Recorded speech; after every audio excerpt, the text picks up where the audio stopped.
స్నేహమే బహుమతి స్నేహమే బహుమతి.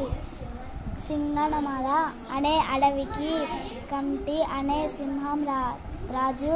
దానికి నక్క కాకి అనుచరులుగా ఉండేవి.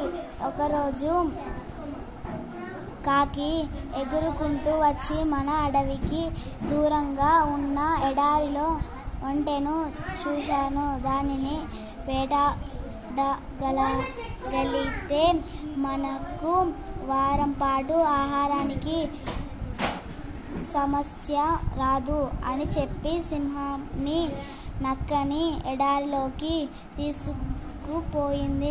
కానీ ఎడారిలోకి అడుగు పెట్టగానే అక్కడి వేడికి సింహం నక్కల కాళ్ళు కాలి నడవలేకపోయాయి.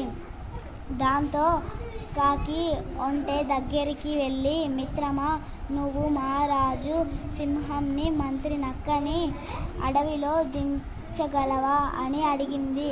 అందుకు సరే అని ఒంటె సింహాన్ని నక్కని మోసుకుంటూ అడవికి తెచ్చింది. దాని మంచితనం సింహానికి బాగా నచ్చి, మిత్రమా, నువ్వు కూడా నాతో పాటు ఇక్కడే ఉండు అని ఒంటెతో అది ఒంటె సింహం అప్పటి నుంచి మంచి స్నేహితులుగా ఉండిపోయాయి.